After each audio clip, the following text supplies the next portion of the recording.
So, thought I would get out here in the woods, fire off a few rounds real quick.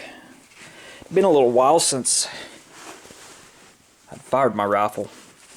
Went on a magazine buying spree a while back. These are all 30 round mags. I got a 40 round mag that I really like. Yeah, this is a Vizsla Trooper. I was weary about buying it at first because the first batch of Vizslas that Century Arms had put out to the market, they were potentially dangerous, to be honest, because the rear trunnion was made of low quality steel. You know, it could be basically like, if it was to malfunction on you, it could be like having a hand grenade in your hand. But I watched Rob Ski's videos. He put one of the newer, not one of the first set that had the defect, but he put 5,000 rounds through a Vizsla, a regular Vizsla, and it functioned fine. It did well. You know, there was no problems. They upgraded the trunnion steel to, I think, S7 tool steel, if I remember correctly.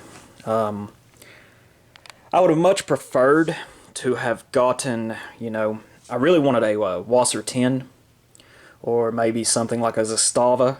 I would have loved to have gotten a true Eastern Bloc AK, but this was the only thing available at the time when I bought it, so I just went ahead and got it after watching his videos. If you want to know more about the other guns that I have, you can watch this video here. I made it a while back. So far I've probably put, I guess, about probably between 700 and 800 rounds through this rifle so far.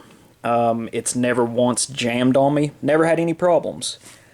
It'd been a little while. It'd probably been a month or so since I'd fired it.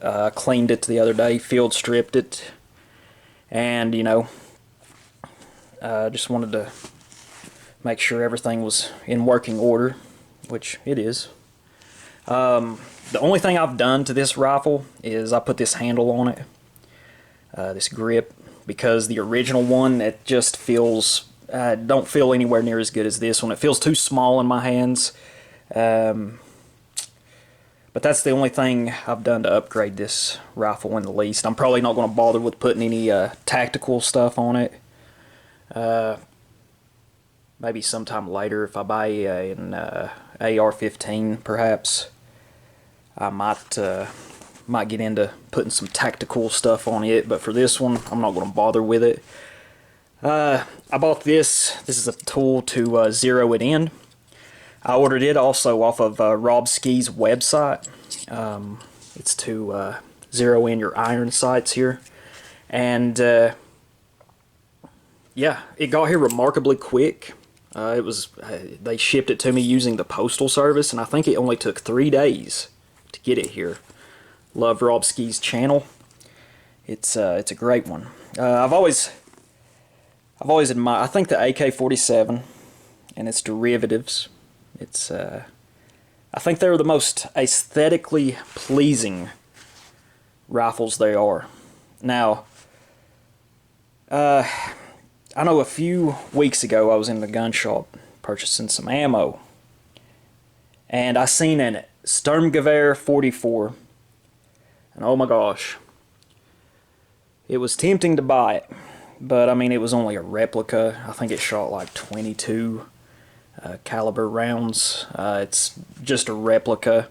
Decided against it. You know, I'd say it's about impossible to find a real STG 44 from back in the 40s, and I'd imagine it's probably pretty difficult to find the 8mm ammunition that it requires, but I'd say those two rifles are tied for what I see as the most beautiful of rifles.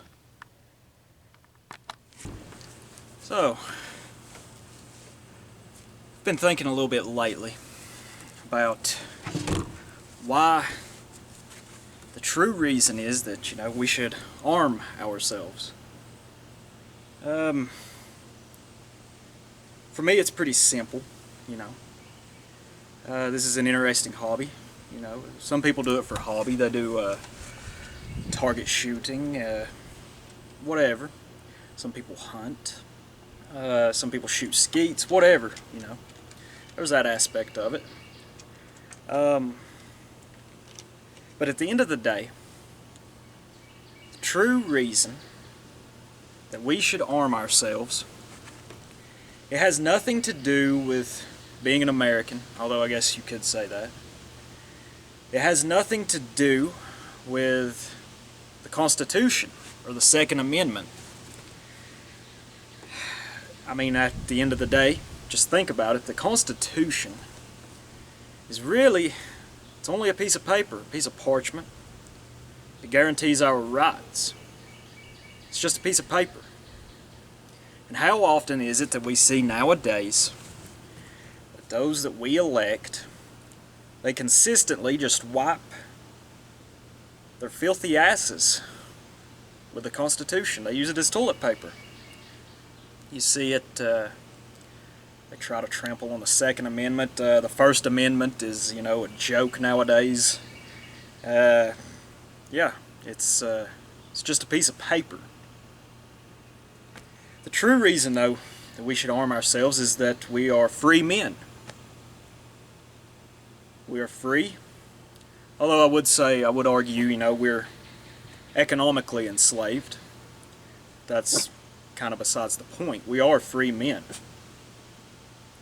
And the free man should be armed. It's always been this way. All the way back to Europe, ancient Europe. The free man was always armed. Think of that Arab traveler and scholar. I think it was Ibn Fadlan. Could be wrong. But I think he traveled the world, documented various cultures, and when he was writing about the Kievan Rus, he said that each man was armed. He had a sword, he had an axe, and he had a dagger, or maybe a say-axe, Each freed man was armed. And it goes back to freedom. I mean, it's the ability to defend yourself if necessary. It's the ability to have self-determination if you are threatened. And I'm not saying, possessing a gun will automatically save you if a dire situation was to arise. I mean, after all, if you're not willing to pull the trigger when the time comes, that gun is nothing more than dead weight. That's all it is. You've got to be willing to use it. But although I will say nowadays what we're seeing is,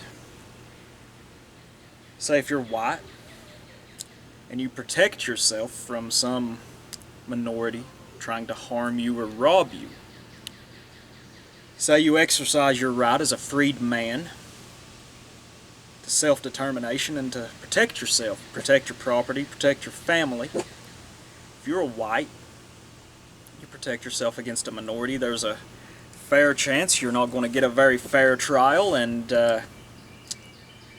could end up locked up for life or whatever. That's just how it is nowadays. I still don't think I should deter us from terminating with extreme prejudice when such a scenario arises. I think it's very interesting what we're going to see happen here in the next few months. I think in November, the trial of Kyle Rittenhouse will start up there in Wisconsin. You all know the story. The young man took out the trash. And the video evidence that we are provided with clearly shows him trying to escape from these idiots. I mean, they're idiots. Why are you chasing a man with an AR-15? Are you fucking stupid? That guy with the skateboard. Look what happened to him. The other guy that had his bicep turned into raspberry slushy. He was trying to pull a gun on Rittenhouse when he was there on the ground in the middle of the street. And if you look into the criminal records of the two people killed, if you also pay attention to their surnames, they have very suspect surnames. He's just taking out the trash. It's very interesting to me to see what is going to become of this. I think it's much more interesting than the Derek Chauvin trial was. I also think the Ahmaud Arbery or armed robbery or whatever that guy was down in Georgia, I'm interested to see what will happen there too. Much more interested than I ever would be in the Chauvin case. So I think it's our responsibility, if you're a free man, to bear arms. And I mean, if I was a felon, I'd still bear arms. I won't lie. If I was a felon, I couldn't broadcast it. I wouldn't be legally allowed to possess a weapon. But I mean, if you're a felon and you're out of jail or prison, you are a free man. I don't see any sense for gun control for non-violent felons, Just don't. You should arm yourself if you aren't already. It's amazing. I'm sure the price of weapons right now is ridiculous. The price of everything else has went up drastically. It's just a sign of the times, I suppose. But as I said earlier, it's our responsibility as a free man to bear arms. Why rely on the police to show the response time? Why rely on anyone else? I'd rather rely on myself than anybody else. It's just some thoughts. Thank y'all for watching. Bye-bye.